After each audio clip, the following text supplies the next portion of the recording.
Қазақ тілі 3 сынып 1 бөлім 11 сабақ 41 жаттығу мәтінді түсініп оқы. Ағаш ек. Адам таза ауамен демалады. Адам демінен шыққан ауа қайта жұтуға жарамайды. Ал таза ауа қайдан келеді деп ойлайсыңдар? Таза ауа ешқайдан да келмейді. Айналамыздағы ағаштар жарамсыз ауаны жұтып, өзі үшін қажетті иісті ұстап қалып, онымен қоректенеді де ауаны тазартады. Үйлердің айналасында, көшеде, аулада өсіп, жапырақ жайып тұрған ағаш неғұрлым көп болса, ауа да соғұрлым таза болады. Таза ауамен демалған адамның дені сау, көңілі хош болып, ұзақ өмір сүреді. Сол себептен бабаларымыз өмір жасыңды ұзартқың келсе, ағаш ек деп өсиет айтқан. Мәтіннің авторы Спандияр Ақаев. Ал енді осы мәтін бойынша тапсырмаларды орындайық. Мәтін не туралы? Мазмұнын айт. Мәтін ағаш туралы. Ағаш егу адамның денсаулығы мен ұзақ өмір сүруінің кепілі, себебі ағаштар ауаны тазартып, таза хош иіс береді. Мәтіннің түрін және бөліктерін анықта.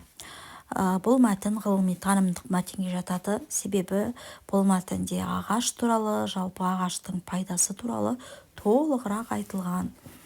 Және бұл мәтін 3 бөліктен тұрады, яғни кіріспе бөлімі, негізгі бөлімі және де қорытынды бөлімі.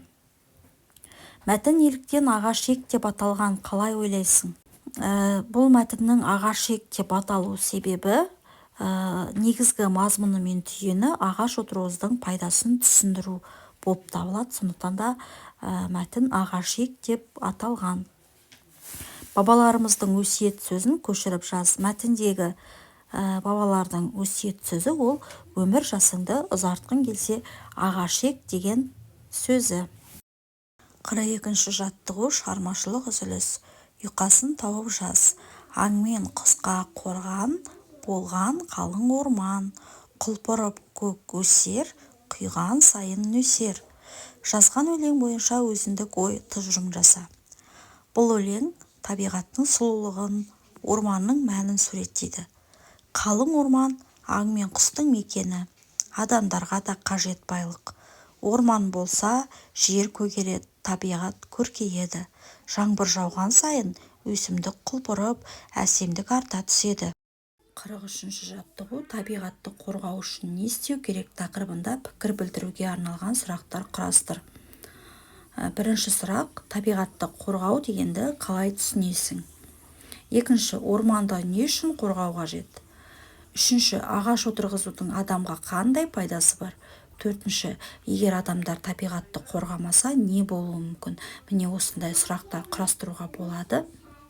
44 жаттығу: сөздерді мағынасына қарай орналастырып, өлеңді оқы. Өлеңнің мағынасын топта талқыла. Елім менің жерге бай, айдынды шалқар көлге бай. Бұл өлең туған жердің байлығы мен әсем табиғатын мақтан етуге арналған. Отанымыз Қазақстанның жері де суы да бай, табиғаты әсем, кең байтақ ел екендігін білдіреді.